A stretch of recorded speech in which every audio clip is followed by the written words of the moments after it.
The problem with NIB and the quantum of money involved is not those that he saw with UT and Capital Bank.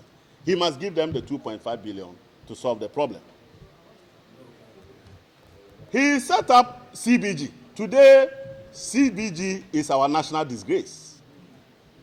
CBG is a symbol of our national embarrassment. The one that they set up and gave 9 or other banks to them, at the moment, is no more a bank.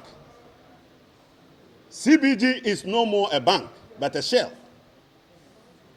He should go and solve that mess he has created at CBG. And they should immediately remove that expatriate from Kenya they have appointed as a deputy CEO of CBG. What is he there doing? There are very qualified and senior Ghanaians who are sitting home after you collapse the banks. Why do you have to go to Kenya to bring a deputy CEO? Is it a forensic officer they have brought to clean up the stealing at CBG? We will find out. But they must let that Kenyan go back and stop paying expatriate salaries and emoluments to foreigners when we can have Ghanaians to do the job of a deputy CEO, not even a CEO. Ladies and gentlemen, I need to mention that the governor has much bigger things to solve. And that monetary policy is our biggest problem today if you take away our debt.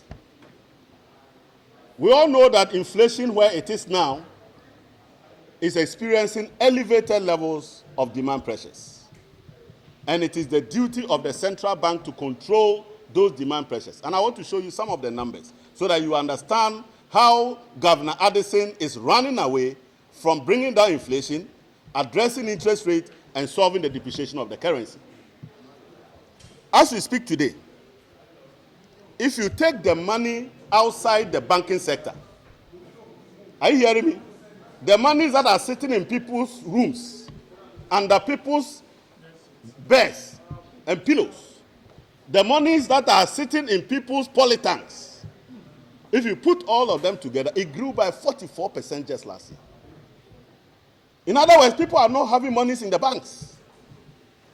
And if you are a central banker, when 44% of your money is outside the banking sector, it simply means that you cannot work as a monetarist in the country.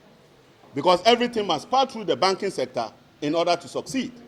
So what is the sense in increasing policy rate every day when the people just don't send the money to the bank and they are keeping the money under their pillows and in their rooms? In fact, we are beginning to know that some people actually buy houses purposely as warehouses for money in our country today.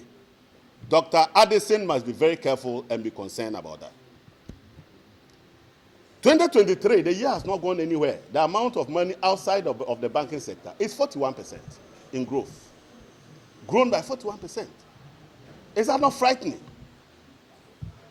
Is it not frightening that domestic staff are now having cheap money to steal? Dr. Addison, you must be answering this question. Currency in circulation.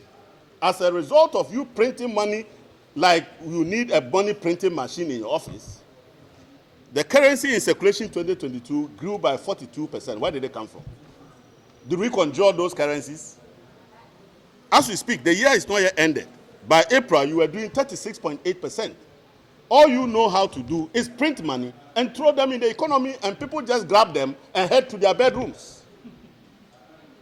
I told you this thing before, that if you print money the way he was doing, they will end up in the bank, they will end up in projects, they will end up in people's bedrooms. Dr. Addison, if the job is too big for you, just resign and save us from trouble. You keep increasing policy rate, you keep increasing inflation by pumping more money into the economy, then you pretend that you are calling those monies back and increase interest rate, businessmen cannot borrow, everybody is in trouble. And yet your liquidity is showing that every time your liquidity in the economy is growing. Where is that liquidity hiding?